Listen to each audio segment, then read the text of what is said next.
Welcome to Chapter 1 General Pharmacology, Routes of Administration. A route of administration is the path by which a drug, fluid, or substance is brought into contact with the body. Choosing the appropriate route is essential to achieve desired plasma drug concentrations while minimizing systemic adverse toxicity. Routes are broadly classified into three major categories: enteral via the gastrointestinal tract, parenteral via injections or lung inhalation, and topical applied directly to surface membranes. Here is the complete classification flowchart of drug administration routes. Enteral routes include oral, sublingual, buccal, and rectal. Parenteral routes include intravenous, intramuscular, intraperitoneal, intrathecal, intramedullary, intraarterial, intraarticular, subcutaneous, and inhalation.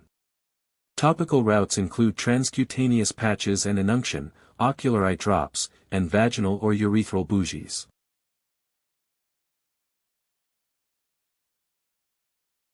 Enteral routes involve administration directly into any part of the gastrointestinal tract. The oral route is the most common, safe, convenient, and economical method. Medications are swallowed via the mouth using solids like tablets and capsules, or liquids like syrups and suspensions. However, oral administration has erratic absorption for polar drugs like aminoglycosides and quaternary salts like tobacurine, destruction by gastric stomach acid like insulin and penicillin G, or high first-pass liver metabolism like morphine and lidocaine.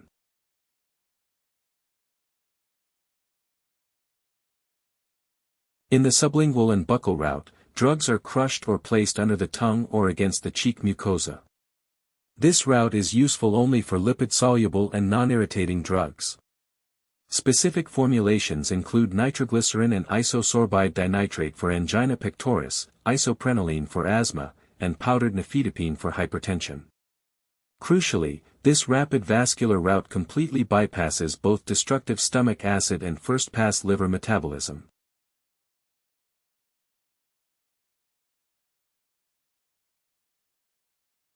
The rectal route administers drugs into the rectum as suppositories, enemas, or ointments.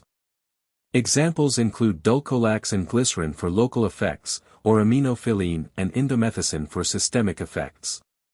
This route is particularly valuable when patients are vomiting, uncooperative, or unconscious, and it bypasses approximately 50% of first-pass metabolism. Drawbacks include slow, erratic absorption and patient embarrassment.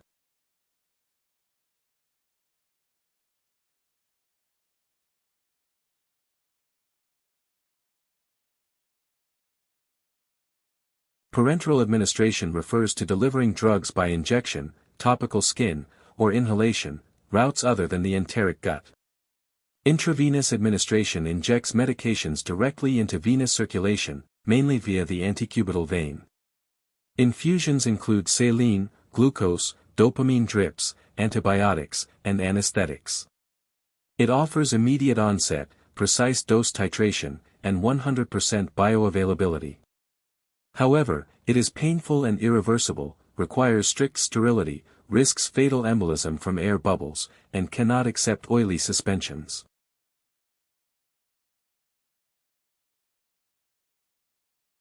Intramuscular administration injects drugs into large muscles like the gluteal or vastus muscles, with volumes up to 10 milliliters. Examples include streptomycin antibiotics, antiemetics, neuroleptics like haloperidol, and oily depot injections of testosterone. Absorption is rapid, uniform, and predictable compared to oral dosing. Disadvantages include local injection pain, abscess formation, and potential nerve damage causing muscle paralysis.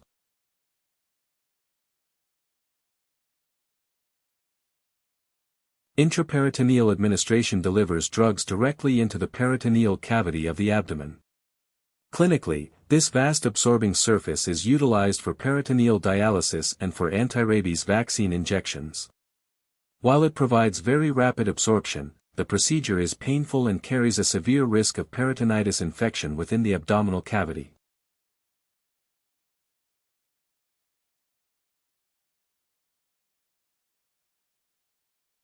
Intrathecal or intraspinal administration injects medications directly into the subarachnoid space of the spinal cord containing cerebrospinal fluid.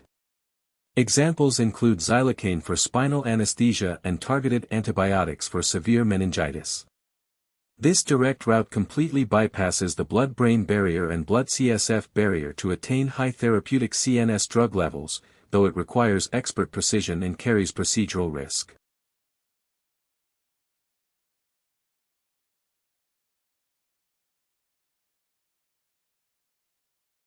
Intramedullary administration injects drugs directly into the bone marrow cavity of the tibia or sternum. This specialized route is used during bone marrow transplantation and for rapid emergency blood transfusions in children when peripheral veins are difficult to locate. The marrow vascular spaces provide a rapid direct link to large venous trunks.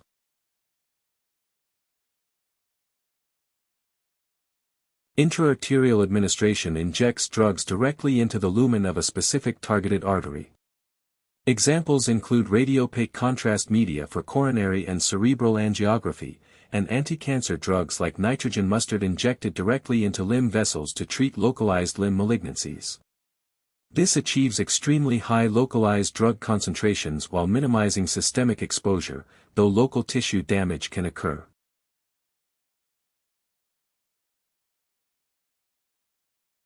Intraarticular administration injects medications directly into the synovial fluid of a joint cavity. It is the preferred clinical route for localized corticosteroid administration in treating rheumatoid arthritis.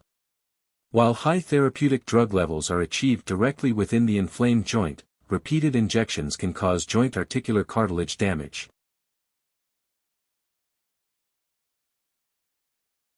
Subcutaneous administration injects medications into the loose connective tissues directly under the skin. Examples include local anesthetics for local effect and insulin injections for systemic blood glucose control. It provides slow, smooth, sustained drug absorption and allows easy patient self-medication. However, injection volumes are restricted to 1 milliliter, irritants cause tissue sloughing and necrosis, and severe shock reduces absorption due to poor peripheral circulation.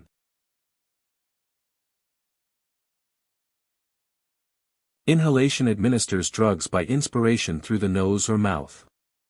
The lung alveoli provide an excellent absorbing surface for microparticles under 2 micrometers in diameter due to rich alveolar capillary supply.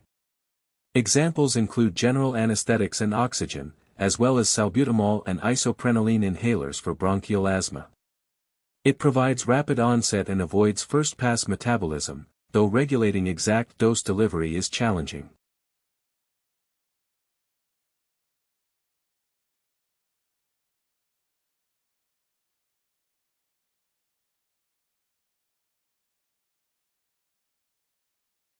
Topical routes apply medications directly to surface membranes like skin for local or systemic effects. Transcutaneous administration includes transdermal patches, adhesive medicated patches applied to the skin of the chest, upper abdomen, or mastoid region. Examples include nitroglycerin patches for angina pectoris and scopolamine patches for motion sickness.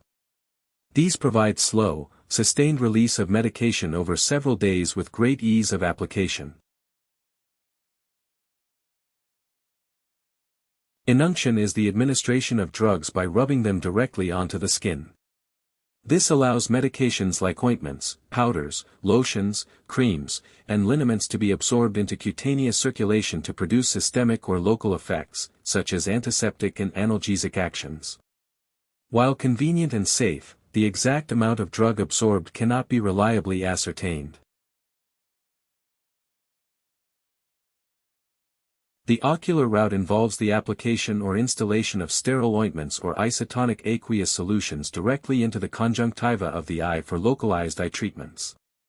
Primary drug examples administered via the ocular route include sulfacetamide, chloramphenicol, ciprofloxacin, and gentamicin eye drops.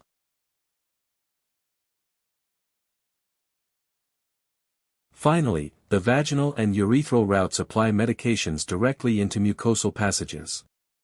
Drugs are applied into the vagina using specialized applicators, tablets, foams, suppositories, and pessaries. Similarly, drug solutions and pencil-shaped bougies are inserted into the urethra. Formulations commonly include sulfa drugs, antifungal agents, and metronidazole. This completes our exhaustive 18-chapter masterclass on pharmacology administration routes.